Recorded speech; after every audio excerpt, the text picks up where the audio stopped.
Everyone, welcome to our YouTube channel Sarova academy. जैसा कि आप हमारी वीडियोस में देख रहे हैं, हमने क्लास 10th का चैप्टर फर्स्ट जो है रियल नंबर स्टार्ट किया हुआ है। इसका फर्स्ट पार्ट जो है हम पोस्ट कर चुके हैं, आप उसको देख सकते हैं।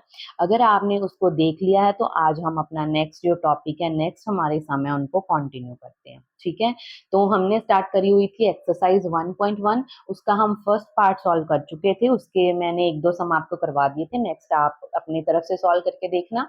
उसके बाद हम स्टार्ट करेंगे हमारा नेक्स्ट पार्ट, जिसमें हमें बोला है find the LCM and HCF of the numbers, also verify the relation HCF into LCM is equal to product of two numbers. ठीक है, पहली बात तो हमें ये पता होना चाहिए कि एलसीएम एंड एचसीएफ क्या होता है। ठीक है, अगर हमें कोई दो या दो से ज्यादा नंबर गिवन है, उनमें से हमने एलसीएम या एचसीएफ फाइंड आउट करना है, तो एलसीएम होता क्या है? एलसीएम होता है लीस्ट कॉमन मल्टीपल, मतलब छोटे से छोटा जो कॉमन उनका मल्टीपल होएगा उसको हम लीस्ट कॉमन मल्टीपल बोलते हैं एलसीएम। एंड एचसीएफ क्या होएगा? हाईएस्ट कॉमन फैक्टर, मतलब बड़े से बड़ा कॉमन फैक्टर उनका कौन सा है उसको हम बोलते हैं एचसीएफ। ठीक है, इनको फाइंड आउट करना बहुत इजी है। आपने मैं जैसे आपको सम करवाऊंगी, आप देखना कि मैं कैसे फाइंड आउट करूंगी, आपने वैसे ही फाइंड करने हैं। इसके बाद हमें एक रिलेशन वेरीफाई करने के लिए बोला है। एचसीएफ एंड एलसीएम में एक रिलेशन होता है, उसको भी वेरीफाई करना है। जैसे कि देखो, हमें गिवन है, हमारी जो फर्स्ट एग्जांपल है उसमें क्या लिखा है, 26 इंटू 91। हमें ये दो नंबर गिवन है, फर्स्ट नंबर है हमारा 26, सेकेंड नंबर है 91। ठीक है, इन दोनों का हमने क्या करना है, पहले तो LCM and HCF find out करना है। उसके बाद हम क्या करेंगे, इन दोनों का जो एचसीएफ एंड एलसीएम आ जाएगा, उन दोनों की जो प्रोडक्ट आएगी उसको किसके इक्वल प्रूव करना है, जो हमें ये नंबर गिवन थे इन दोनों की प्रोडक्ट के इक्वल हमने क्या करना है, इसको प्रूव कर देना है। ये रिलेशन है, यूनिवर्सल रिलेशन है, इंपॉर्टेंट है, आपको इसके बारे में पता होना चाहिए। ठीक है, तो अब हम इसका फाइंड आउट करेंगे एचसीएफ एंड एलसीएम। ठीक है, तो एचसीएफ एंड एलसीएम फाइंड करने के लिए हमें पहले इसके प्राइम फैक्टर्स पता होने चाहिए। ठीक है, अब वो आपकी मर्जी है, आप डायरेक्ट लिखना चाहते हो तो डायरेक्ट भी लिख सकते हो, डायरेक्ट आपसे मिस्टेक हो जाती है तो आप क्या कर सकते हो, जो हमारा फैक्टराइजेशन मेथड है उसको अप्लाई करके फैक्टर्स फाइंड आउट कर लो। ठीक है, तो मैं आपके लिए यहाँ पे फैक्टर बनाऊंगी फैक्टराइजेशन मेथड से, तो आप चेक कर लेना। 26, ठीक है, तो 26 के फैक्टर क्या होंगे? 26 2 के टेबल में कितने पे आता है? 13 पे। उसके बाद क्या होता है? 13 तो सिर्फ 13 के टेबल में आता है, तो 26 के फैक्टर क्या हुए? 2 इंटू 13। इसके बाद करेंगे 91। 91 जो है 3 के टेबल पे आता है ना, 3 के टेबल में कितने पे आता है? 3 के टेबल में नहीं आता, कितने के टेबल में आता है? 7 के टेबल में। 7 के टेबल में 91 कितने पे आएगा? 13 पे। इसके बाद 13 वन जा 13, तो इसके फैक्टर्स क्या हो गए? 7 इंटू 13। यहाँ तक आई होप आपको क्लियर होगा सब कुछ, है ना। ये तो हमने लास्ट जो हमारा पार्ट था वीडियो का उसमें ही इतना करना सीख लिया था। तो इस पार्ट में हमने फाइंड आउट करना है एचसीएफ एंड एलसीएम। अब पहले तो एचसीएफ देख लो कैसे फाइंड आउट करते हैं। एचसीएफ बहुत इजी है, आपने क्या करना है, आपको जो दोनों नंबर की जो प्राइम फैक्टर्स की प्रोडक्ट है, इसमें से जो कॉमन है, जो बिल्कुल सेम है, उनको आपने देख लेना है। कॉमन कौन कौन से हैं यहाँ पे? क्या कॉमन है? 13 कॉमन है, 2 यहाँ पे है, 7 यहाँ पे है, तो ये तो कॉमन है नहीं, तो यहाँ पे जो कॉमन होंगे उनको हम क्या बोलेंगे? एचसीएफ। अगर एक से ज्यादा नंबर होंगे तो उनकी प्रोडक्ट करके आंसर आ जाएगा। अगर एक नंबर है तो जो कॉमन नंबर है वो आपका क्या होएगा? एचसीएफ होएगा। ठीक है, इजी है। इसके बाद फाइंड आउट करना है एलसीएम। तो एलसीएम में क्या करना होता है, आपने जो कॉमन मल्टीपल्स हैं वो तो लिखने ही लिखने हैं। कॉमन इन दोनों में कॉमन क्या है? 13, वो लिख लिया एक बार। ज्यादातर बच्चों की मिस्टेक होती है एलसीएम फाइंड आउट करने में, वो इसमें गलती करते हैं। वो क्या करते हैं, सारे के सारे फैक्टर्स लिख देंगे, 13 भी दो दो बार ही लिख देंगे। ऐसा करोगे तो आंसर गलत आएगा। जो कॉमन फैक्टर है उनको एक बार लिखो, क्योंकि वो कॉमन है दोनों में, और जो कॉमन नहीं है उनकी भी प्रोडक्ट हमने यहाँ पे लिखनी है। समझ में आया? उनको सबको मल्टीप्लाई करके लिख दो, जो आपका आंसर आएगा वो आपका क्या हो जाएगा, एलसीएम। अब जब आप इन तीनों की मल्टीप्लाई करोगे तो आपका आंसर आएगा 182। तो आपका एलसीएम कितना आ गया, 182, एंड एचसीएफ कितना है, 13। आई होप यहां तक तो आपको क्लियर होगा। यहां तक हमारा इस सम का फर्स्ट पार्ट क्लियर हो गया। इसके बाद हमने क्या करना है, इसका रिलेशन वेरीफाई करना है। रिलेशन क्या कहता है हमें, HCF into LCM is equals to first number into second number. ठीक है, तो HCF की वैल्यू यहाँ पे पुट करो 13, एलसीएम की वैल्यू यहाँ पे पुट करो 182, फर्स्ट नंबर कितना है हमारे पास 26, सेकेंड नंबर कितना है 91। अब आप इन दोनों की क्या करके देखो, प्रोडक्ट करके देखो कि कितना आंसर आएगा। सबसे पहले इन दोनों की मल्टीप्लाई तो कर ही लो आप। जब आप इन दोनों की मल्टीप्लाई करोगे आपके पास आंसर आएगा 2366। ठीक है, और जब आप 182 को 13 के साथ मल्टीप्लाई करोगे तो आपका यहाँ पे भी आंसर सेम ही आएगा। ये सेम आना चाहिए आपका। अगर सेम नहीं आ रहा है दैट मीन्स आपने एचसीएफ या एलसीएम निकालने में की गलती करी है। अगर एचसीएफ या एलसीएम आपने सही निकाला है तो आपने दोनों नंबर्स की जो प्रोडक्ट है उसमें कहीं ना कहीं गलती करी है। अपने सम को चेक करो। समझ में आया? तो ऐसे करके हमारा ये पार्ट जो है वो सॉल्व हो जाएगा। इसके बाद हम ऐसे ही एक और एग्जांपल सॉल्व करके देखते हैं ताकि आपको ये सम अच्छी तरह से समझ आए। तो हमारी सेकंड एग्जांपल है, हाँ जी, तो हमारी सेकंड एग्जांपल जो हमें गिवन है वो है 510 एंड 92। ठीक है, तो यहाँ पे भी हमने क्या करना है, इसके प्राइम फैक्टर्स फाइंड करने हैं। उसके बाद हमने क्या करना है, इसका रिलेशन जो है वो वेरीफाई कर देना। ठीक है, तो स्टार्ट करते हैं हमारा सम। सबसे पहले लिखेंगे 510, फिर लिखेंगे 92। इन दोनों के आप क्या है, प्राइम फैक्टर्स जो है फाइंड आउट करके लाओ। तो हम वैसे ही जैसे हमेशा कर रहे हैं, सॉल्व करके दिखाऊंगी। तो 500 जो आपका 10 है वो किसके टेबल पे जा सकता है, देखो 0 है तो 2 के टेबल पे जाएगा, 2 के टेबल पे जाएगा कितने पे, 255 पे। इसके बाद ये 5 है तो 2 पे तो नहीं जाएगा, ट्राई करते हैं 3 के टेबल पे। 3 के टेबल में 255 हमारा जाएगा 85 के। ठीक है, इसके बाद 85 तो हम पहले ही कर चुके हैं। 5 के टेबल में कितने पे जाएगा, 17 पे। 17 वन जा 17। इसके बाद देखेंगे 92। तो 92 यहाँ पे भी 2 के टेबल पे जाएगा। 2 के टेबल पे जाएगा तो क्या आएगा यहाँ पे, 46। 46 फिर 2 के टेबल पे जाता है 23। फिर 23 को, अब ये तो 2 पे नहीं जाएगा ना, ये किसी और टेबल पे जाएगा ही नहीं क्योंकि 23 भी जो है वो क्या है, प्राइम फैक्टर है। ये किसी, इसका फैक्टर कोई और तो है नहीं, तो 23 वन जा 23। ठीक है, तो अब हम क्या करेंगे, इन नंबर्स को इनकी प्रोडक्ट में लिख देंगे, है ना। 2 इंटू 3 इंटू 5 इंटू 17, यहाँ पे कितना आएगा, 2 इंटू 2 इंटू 23। क्लियर है यहाँ तक? इसके बाद हम फाइंड आउट करेंगे पहले एचसीएफ, फिर हम फाइंड आउट करेंगे इसका एलसीएम। ठीक है, अब यहाँ पे पहले कॉमन फैक्टर्स देखो, यहाँ पे भी 2 है, यहाँ पे भी 2 है, तो ये वाला 2 तो दोनों में से क्या आ गया, कॉमन। इसके बाद कोई और फैक्टर है कॉमन, नहीं, तो इसका एचसीएफ कितना है, 2। अब फाइंड आउट करेंगे एलसीएम। एलसीएम के लिए मैंने क्या बताया था, पहले तो आपने जो कॉमन मल्टीपल हैं वो लिख लिया एक बार। उसके बाद यहाँ पे कुछ भी कॉमन नहीं है तो सारे के सारे जो मल्टीपल्स हैं इनको लिखना है प्रोडक्ट की फॉर्म। तो ये वाला 2 दो बार नहीं लिखना, ये एक बार ही लिखना है। ठीक है, जब आप इसकी मल्टीप्लाई करोगे तो आपके पास एलसीएम कितना आ जाएगा, तो आप मल्टीप्लाई करके चेक करके देखो कि आपका इतना आंसर आया है 23460। ठीक है, यहां तक आपका सम का फर्स्ट पार्ट आपका फिर हो गया सॉल्व। इसके बाद हमने करना है रिलेशन वेरीफाई। तो रिलेशन के लिए क्या करना है, HCF into LCM is equal to first number into second number. ठीक है, तो HCF कितना है 2, LCM कितना है 23460, एंड जो हमारे नंबर हैं वो क्या है, फर्स्ट नंबर है 510, सेकेंड नंबर है हमारा 92। जब आप इसको भी वेरीफाई करके देखोगे तो आपको क्लियर हो जाएगा कि इसमें भी, यहाँ पे भी आपका आंसर कितना आएगा, 46920। दोनों साइड में आपका सेम आंसर आना चाहिए। अगर किसी का नहीं आ रहा तो आप अपनी कैलकुलेशन को एक बार दोबारा से चेक कर, ठीक है। तो यहां तक आपको समझ में आया। इसके बाद हम कंटिन्यू करते हैं हमारा थर्ड पार्ट। हाँ जी, तो स्टार्ट करते हैं हमारा थर्ड पार्ट।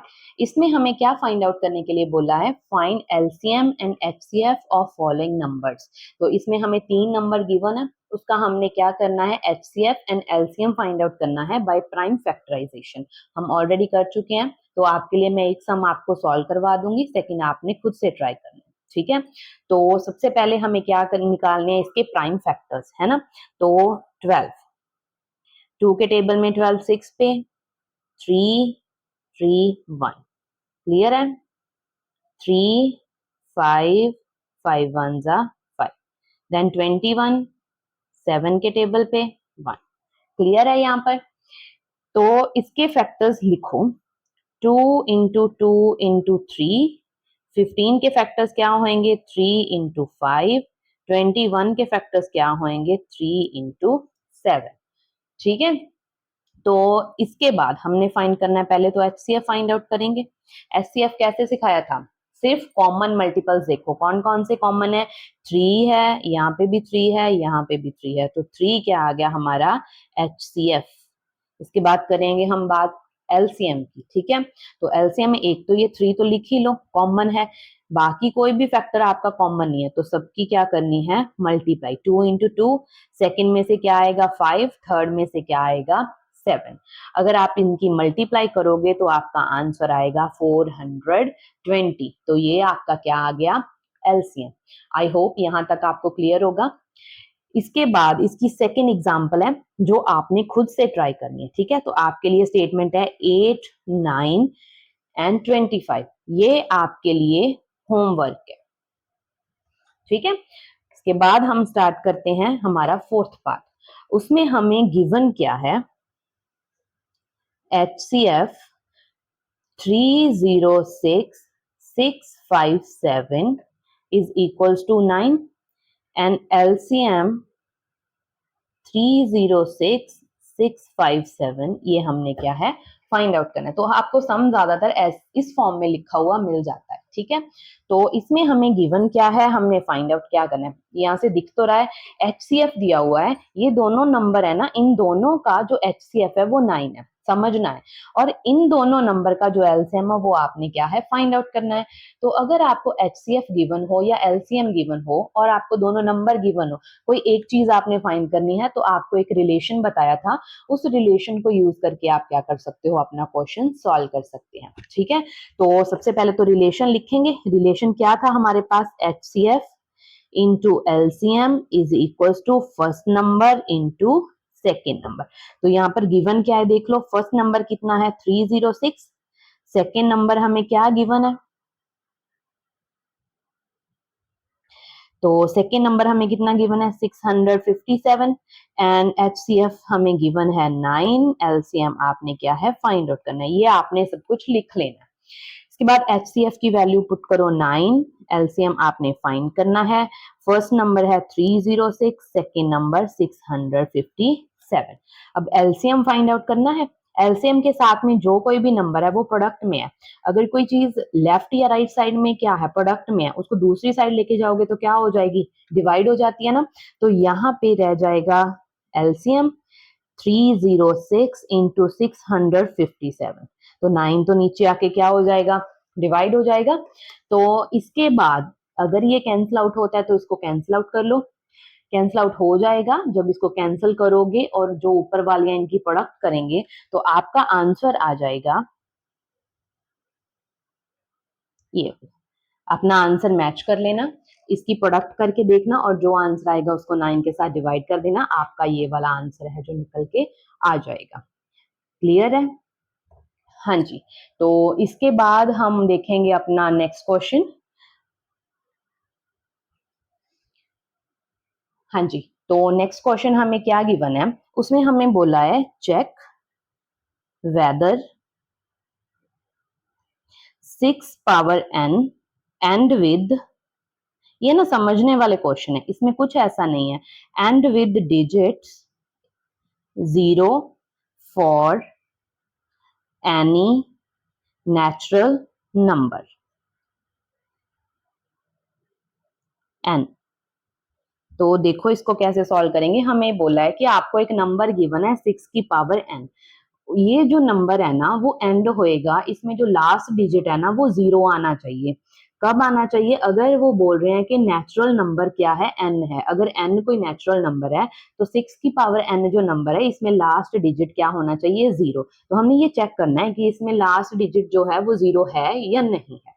ठीक है, तो अगर आपने देखा होगा किसी भी नंबर में अगर लास्ट डिजिट 0 है तो उसके फैक्टर जो है ना वो क्या होते हैं? 2 एंड 5 होने ही चाहिए, ये कंडीशन नेसेसरी है। ठीक है, जैसे देख लो आपके पास 100 है, 100 के फैक्टर बना के देखो, 100 के फैक्टर बनाएंगे तो क्या आएगा? 2 के टेबल पे जाएंगे, कितने पे जाएगा? 50 पे, फिर जाएगा ये 5 के टेबल पे 10, फिर किस पे जाएगा? 5 के टेबल पे फिर जाएगा 2 1 जा 2, यही फैक्टर्स बनेंगे ना। तो देखो अगर किसी भी नंबर में जो लास्ट डिजिट 0 आ रहा है तो 2 एंड 5 उसके फैक्टर होंगे ही होंगे, ये दोनों होने ही चाहिए। तो यहाँ पे हम देख लेते हैं अगर 6 के फैक्टर जो हैं वो 2 और 5 भी हुए तो फिर इसका लास्ट डिजिट 0 हो सकता है, अदरवाइज ये पॉसिबल नहीं है। ठीक है, तो देखो 6 नंबर है, 6 ये है 2 के टेबल पे जाएगा 3 पे, 3 1 जा 3, तो 6 के फैक्टर्स क्या आ गए? 2 इंटू 3 इंटू 1। तो क्या यहाँ पे 2 एंड 5 आया? यहाँ पे 2 तो आया बट 5 नहीं आया, तो ये क्या है? इसका जो लास्ट डिजिट है वो 0 नहीं हो सकता। समझ में आया? तो आपने लिख देना है नो, 6 पावर जो n है वो एंड नहीं होएगा विद डिजिट 0। ठीक है, हाँ जी। तो इसके बाद हम आज का हमारा लास्ट क्वेश्चन सॉल्व करते हैं। उसमें हमें गिवन क्या क्वेश्चन है वो गिवन है, इसमें हमें क्या बोला है? Explain why 7 into 11 into 13 plus 13 and जो सेकेंड नंबर है 7 into 6 into 5 into 4 into 3 into 2 into 1 plus 5, जो ये नंबर है ये दोनों क्या है? कंपोजिट नंबर्स हैं। ठीक है, तो पहले तो हमें ये पता ही होना चाहिए ना कंपोजिट क्या है, मैं ऑलरेडी आपको बता चुकी हूँ। कंपोजिट नंबर वो वाले नंबर होते हैं जिनके फैक्टर जो हैं वो 1 के अलावा कोई और फैक्टर्स भी होते हैं। ठीक है, उनके फैक्टर सिर्फ 1 नहीं होता, 1 के बिना कोई और फैक्टर्स भी उनके पॉसिबल होते हैं, तो उनको हम बोलते हैं कंपोजिट नंबर। तो हम यहाँ पे देखेंगे, तो हम यहाँ पे देखेंगे कि ये जो हमारे दोनों नंबर हैं ये कंपोजिट कैसे हैं, इनके फैक्टर्स क्या आते हैं, क्या 1 के बिना इसके कोई और फैक्टर्स आ रहे हैं, तो इसको हम प्रॉपरली एक्सप्लेन करेंगे। तो स्टार्ट करते हैं। सबसे पहले हमें फर्स्ट नंबर गिवन है 7 इंटू 11 इंटू 13 प्लस 13। इसको थोड़ा सिंप्लीफाई करते हैं, जितना इजी वे में लिख सकते हैं उतना लिखते हैं। ठीक है, तो यहाँ पे देखो 13 प्लस 13 है, ये तीनों क्या है? मल्टीप्लाई में है, प्लस क्या है? 13। इन दोनों नंबर्स में से क्या करेंगे? 13 जो है उसको हम कॉमन निकाल लेंगे, तो यहाँ पे क्या बचेगा? 7 इंटू 11, 13 की प्लेस पे क्या आ जाएगा? 1 प्लस 1। क्लियर है यहाँ तक? देखो यहाँ पे हमने कुछ नहीं करा, हमने जस्ट क्या किया है, जो इसमें से हमें 13 था उसको हमने कॉमन निकाल लिया और जो बाकी के नंबर थे उसको हमने एज सच लिख लिया। ठीक है, तो इसके बाद हमने क्या करना है,